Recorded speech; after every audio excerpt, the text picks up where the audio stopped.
Alright, so my name is Jason Angst. I'm a local tattooer. I co-own Artisan Tattoo with my lovely wife, there she is, and that's up in Garfield. And I'm here to talk about the experience of ink.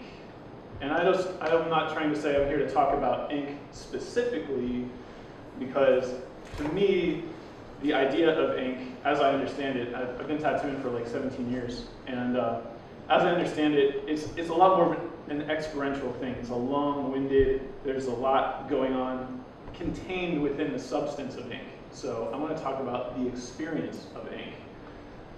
And I know it sounds kind of grand, but to me, the experience of ink starts all the way back at the Big Bang. You know, it's really, we're all made of the same stuff. It's a very transformative process, the experience of ink, to me, you know?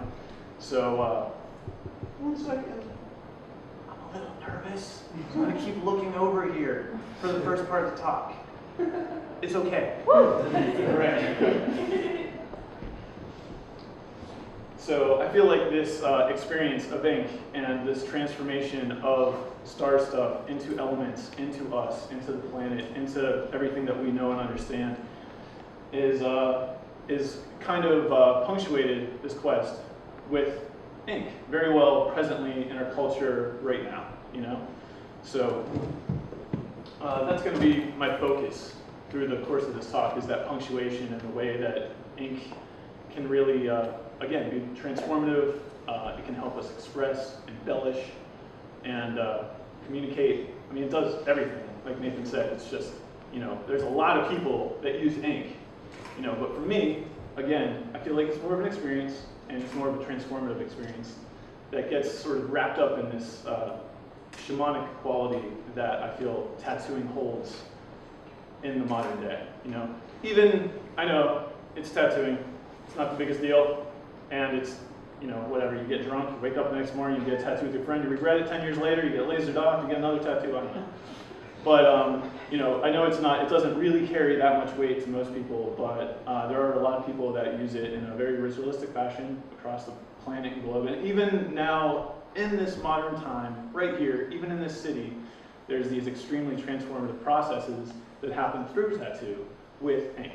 So that's, you know, that's my field, that's my knowledge of study, or my, you know, field of study. And that's what I'm going to be elaborating on today. Yeah, and,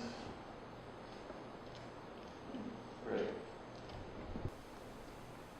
So again, I feel like it starts at the Big Bang, you know? So you have this void, massive compaction of energy, crazy explosion. You have, and energy is a focus, right? It's kind of the thing, when I'm talking about the experience of ink, I'm talking about the energy.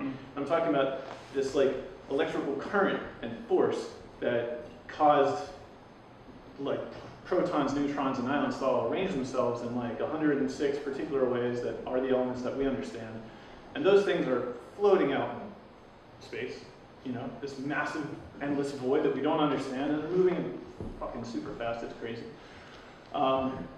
You know, so eventually those things start to coalesce, and they turn into, like I said, elements that everything is all right here. Every single thing we know is all made of those things, you know?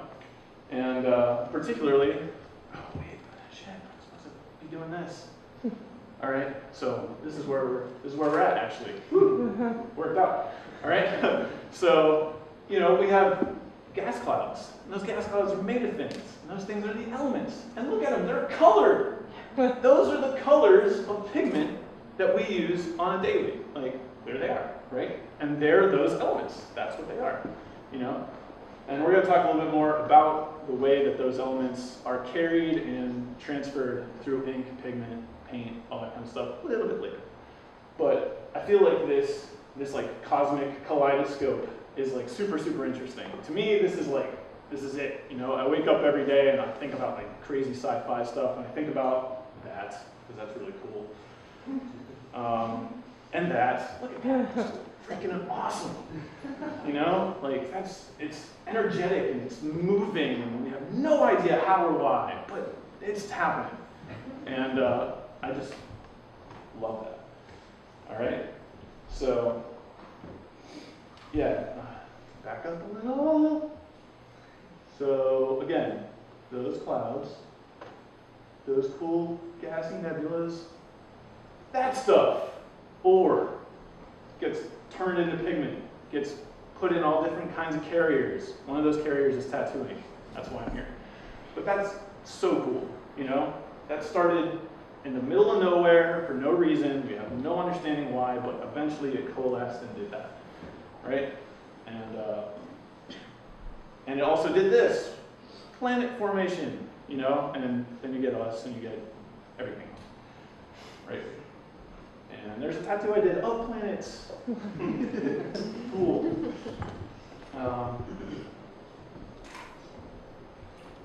So a way that this coalescement happened that I just wanted to mention is an artist's tool. There's like a term that a lot of artists know, which is surface tension, you know, which is basically the attraction some particle is going to have to another particle when both of those particles are floating in the same substance, right? So you have the substance of space, you know, all these particles, and eventually, again, the coalescement, you know. I really want to drive that home because it's just interesting how that happened, and that attraction and that energy and that electricity, I feel is present right now, even in the ink that's on a page, you know. Those are atoms, they're particles, they're held together for some reason, and it's that energy and that sort of electricity that I think is really, really awesome. And I feel like that comes off, or it comes through a tattoo experience, which is pretty cool.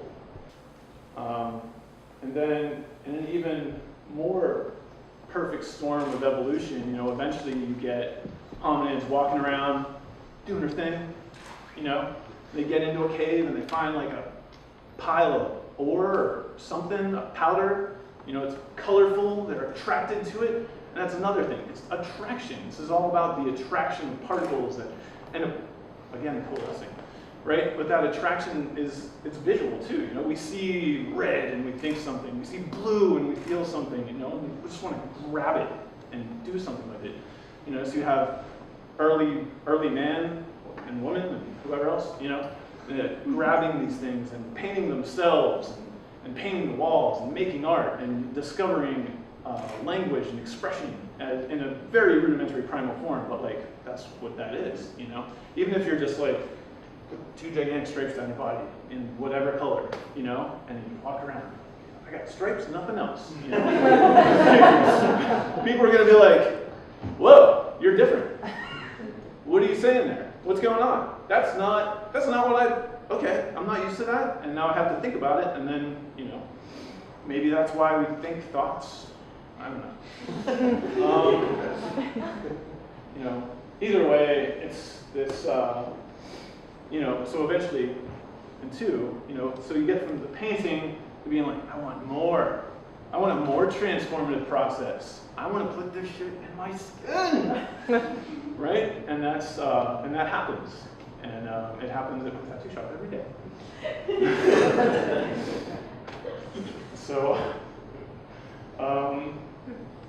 So why did this happen? I kind of feel like it's a subconscious, energetic drive for ritual catharsis. You know, I feel like we're a really dynamic being. And I feel like culturally right now we don't have a lot of things that are pushing us to have the release and the type of expression that we need, you know? And I feel like it's deep, primal, subconscious urges to move towards expression. Expression, embellishment, punctuation, ritual catharsis. I mean, those are my drugs. Those are the things that I deal every day. You know, I help people heal themselves. I know that sounds totally ridiculously trite and kind of big, but it's true. It's totally true. It's a very transformative process, getting tattooed. Even if you do literally just wake up one morning and you're like, you want to go get alpha, theta, something tattooed on us? Yeah. Let's go, bro. Let's do it. Right? Even that's like punctuation. There's something going on there. It can be like the most ridiculous experience ever, but it still means something to that person, you know. And it's with a picture or a symbol, which they're worth 1,000 words. They really are, you know. So it's very weighty. It's very big. It's very rad.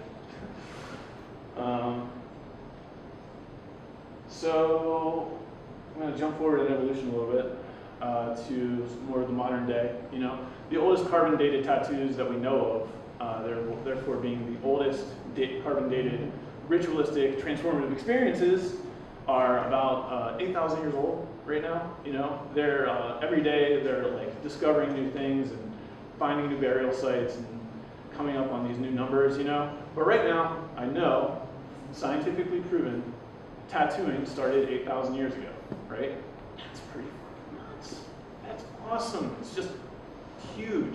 You know, like written language, a little bit older than that. You know, so say some. You know, but I can't imagine what those tattoos meant, because at that time, you know, these burial sites where there's a lot of people in like Siberia that ended up coming out of glaciers, or burial sites that got buried in glaciers, you know, and they didn't get unearthed with any writing, but they did get unearthed with tattoos, you know, and that means a lot to me. Because those people are trying to say something with those tattoos. They're literally creating language on their body. It means something to the tribe. It means something to their local environment or whatever. So I'm going to fast forward on my slides because I forgot about them. This is a fun tattoo I did that is effectively named Space Bear. I can't say why bears in space, or maybe creating space, but it certainly, in my opinion, wraps up a lot of the crazy chaos that happened at the beginning. At least in my head, that's what it looks like. And then you get early man, and then you get pigment, you know, in a granular form, you know, more pigments. And then you get people who are driven to paint themselves. This was probably like 2 minutes ago, sorry. All right. And why would you do that, aside from the fact that it's awesome? And beautiful. It's so cool, man. All right. And then I'm just going to leave this one up there for a while, and then forget about it, and then advance it a little bit more. So this is right here what's going on. This is one of the earlier forms of tattoo. This is still happening present day, obviously. There's a picture of it. It's in color even, so this had to happen recently. But what's going on here is this is a traditional Pacific Islander type tattoo, right? So whenever you get this, right, you get tattooed by a panel, like literally a panel. They're called the grandfathers. And there's a few people stretching your skin, so people who aren't familiar with the tattoo process, the skin's got to be taut, otherwise it's really hard to get the ink in there, right? So some of the grandfathers are stretching the skin, some are operating the device, and this particular device is two-handed, so you have to hold it and you got to tap it, right? And these are probably like, I don't know, imagine there's like 50, probably really sharp porcupine quills or something of that nature in there, thorns, cactus thorns, things of that nature. Right? And so while these grandfathers are stretching your skin and tapping all this stuff into you, they're telling you like your family history, your lineage. It's, you know, they're telling you like the stories of the experience of your tribe. You know, they're telling you about what it means to grow in that tribe, what it means to progress, to evolve, to transform within that social construct. And I mean, if that's not transformative, you know, and they do this like the serious ones, like if you're like, oh man, then you do this for like 4 days straight, like 10 hours a day, and they're just like pounding your history into you, pounding pigment into you. It's crazy. It's a really, really intense experience. You know, it's similar I would say it's a similar intensity to like the Sundance ritual or something. For those of you who aren't familiar, this is like where Native Americans will hang themselves up from hooks after fasting for a few days, doing some sweat lodge kind of stuff. And it's just, I mean, I've done things similar, not to gross anybody out, and it is extremely transformative. You know, but that is sadly a different facet of body modification that we'll talk about some other time. Right? I don't even know where my material prepares.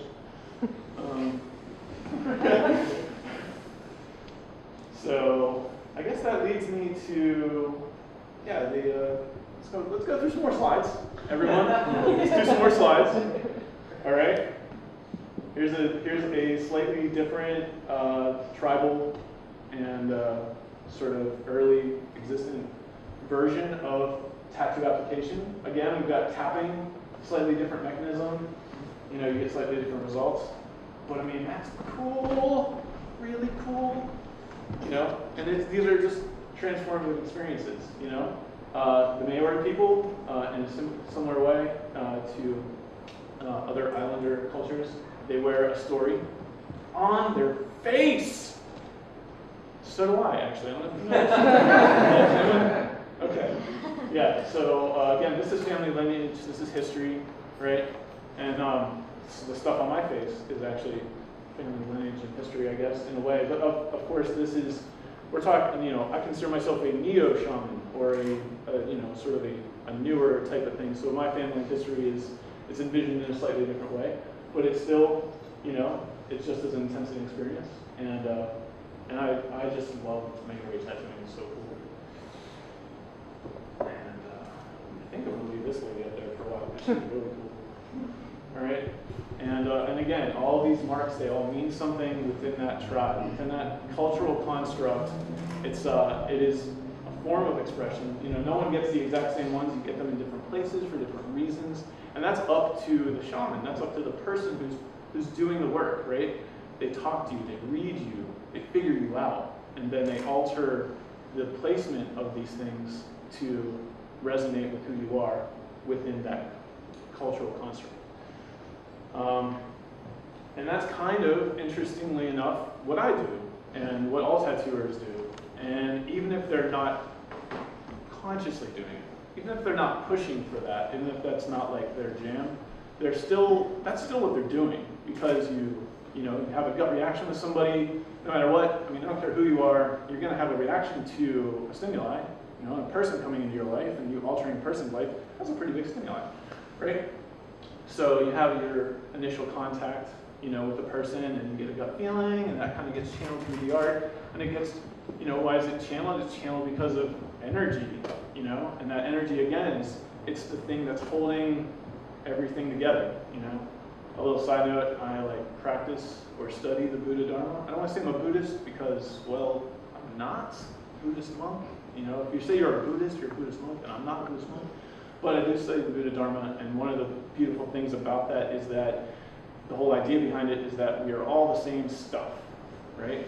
This is actually a longer tangent than I wanted it to be. But I do want to expound on that, because the difference between me and this table and that chair and you and you and you and everyone and everything, it's about like 0.002%, really. That's it. That's the only, I don't know how I'm talking and thinking, man, because I'm about as smart as this card. So, but anyways, that was a tangent. And I'm going to get back to talking about, sorry.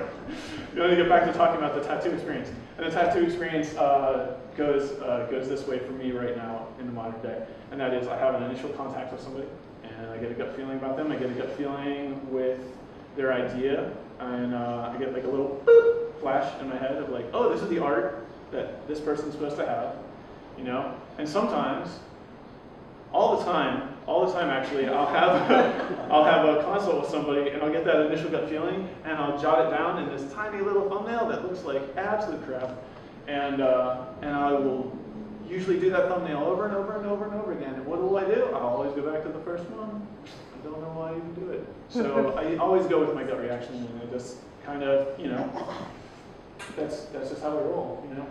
So after that gut reaction, there's usually some sort of some sort of consult, you know, and during that consult, you know, there's some energy exchange. It's kind of like the old school shamans, like I'm sizing them up. What are you into? Are you an aggressive person? Are you sort of defensive, you know? And the reason I mention those things is that there's sort of like a credo amongst tattooing through the ages. Like I was saying, these symbols get placed, chosen, and put on the skin, in the skin, for a reason, you know? And the constructs of tattooing over the ages is that there's always like a way to do it, right?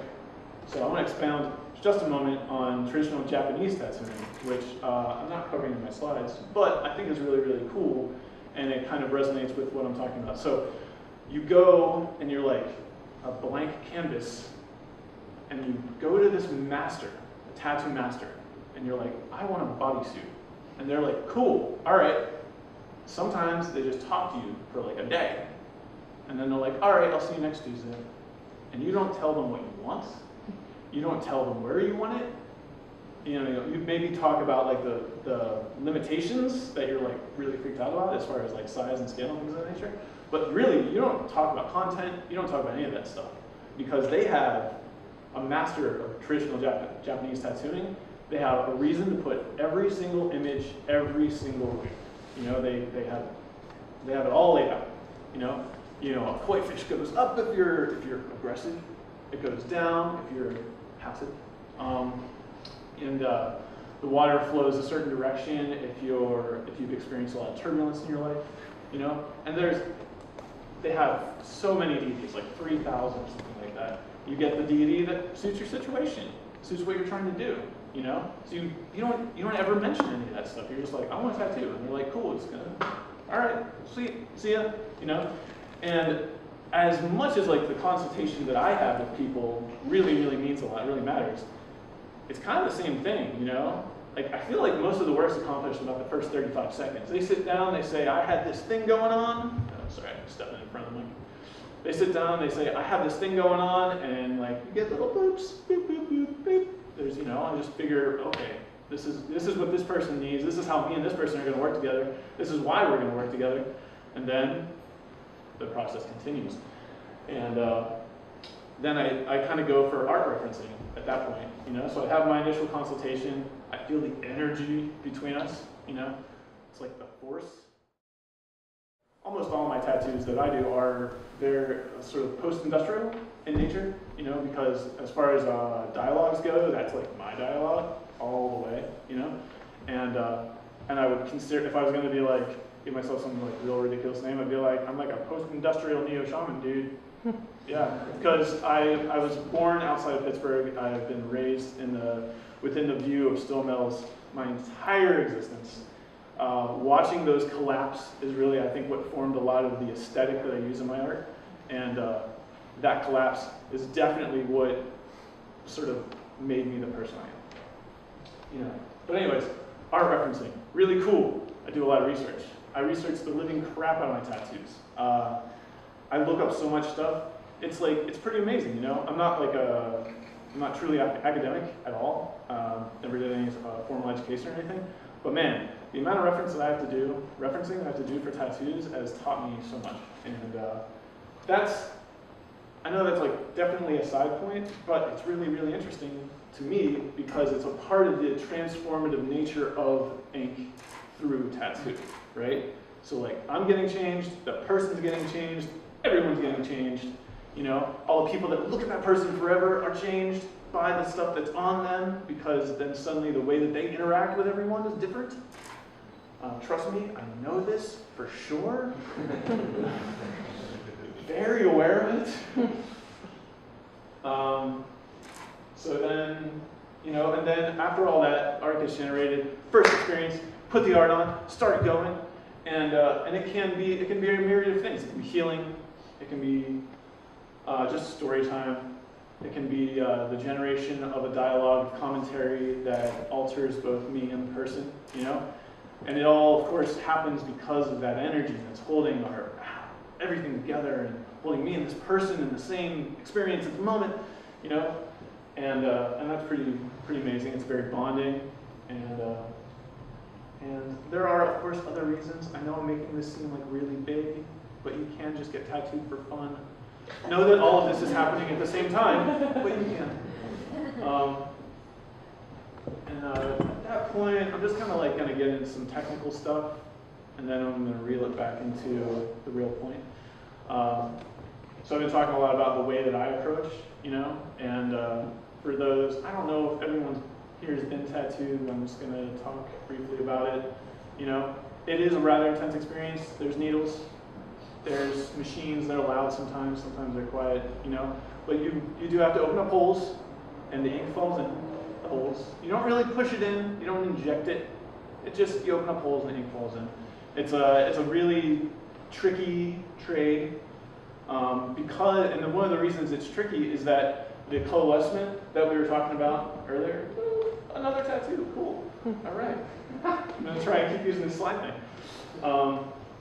So that coalescement of things in the beginning, those pigment particles have different sizes. And that is a technical snafu for me on a daily, right? So because of surface tension bringing those elements together, some of them just simply have to be bigger than others, So you get inks that are hard to work with, you get difficult situations, you get hard skin to work with, and then you get a more intense experience. Because ink is not, it's not like regulate, It has a life of its own. Each color is like a particular element, and they're strong, and they really want you to use them the way that they want to be used, But I don't really get a say in it. I just gotta adapt on moment by moment by moment, Like within this right here, there's like 3 different kinds of skin, or 4 or 5 or 6, probably 20, I don't know. But I can tell you for me, it's about 3, and man, it sucks whenever you get a really rough skin right there, or maybe even right here. Everyone's like, oh, that's gonna be just easy to tattoo. It's not easy to tattoo. Tattooing's not easy.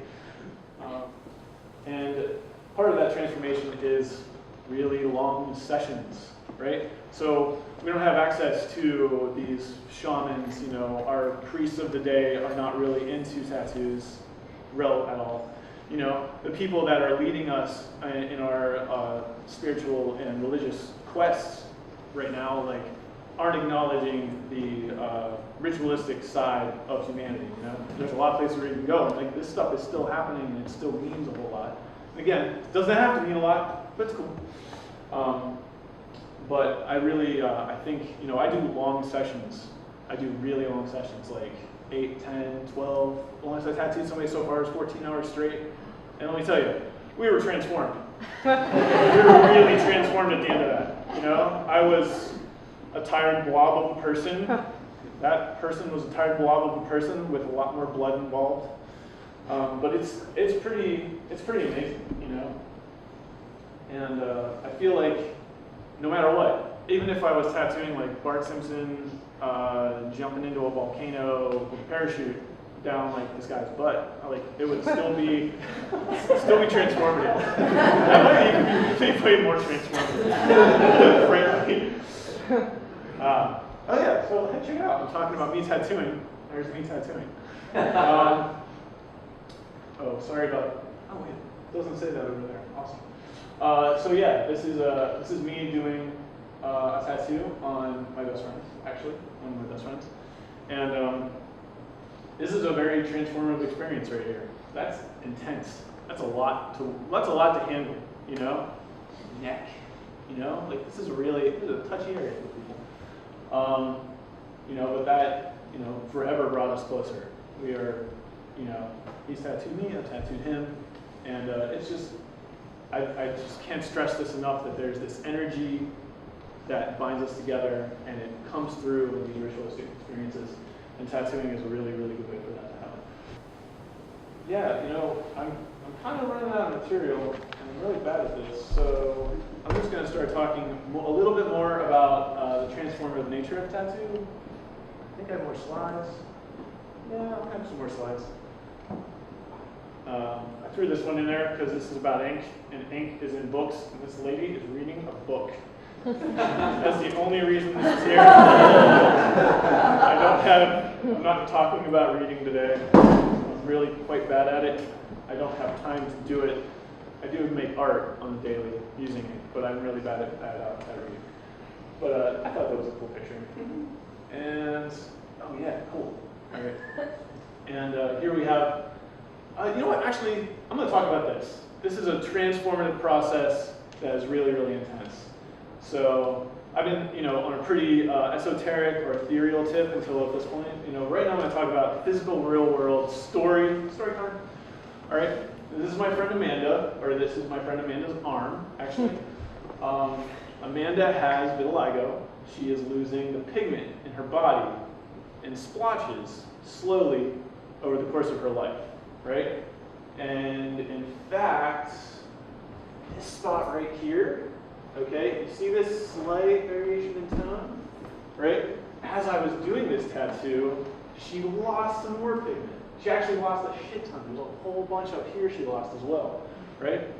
So she wasn't entirely happy with this vitiligo stuff, right? So she came to me and she was like, I need to be transformed. I'm not happy entirely with myself. I'm really sick of this. I'm losing this pigment. I look kind of nuts to myself, to everyone that sees me, and it sucks, but I mean, we're a pretty judgmental species. It's hardwired into our brains. It goes back to primal man. You have no idea what's going on. You want to identify the sacred geometry of the person's face, understand like if they're going to freak you out or whatever, if they're going to attack you, So that's part of society. We just have to deal with it, But she was really, really sick of dealing with it. So she came to us and she was like, hey, check it out.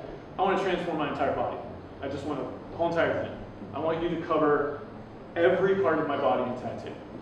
Literally every single part, right? So this is the start. So far we have her right arm. I have the rest of it laid out. It's going to be amazing, And she's thinking by the time we get to her neck and her face, maybe her grandparents won't be around anymore. And she'll be able to get to her neck and her face. Because she's a really good kid and she doesn't want to freak out. But already, she's really, really appreciative.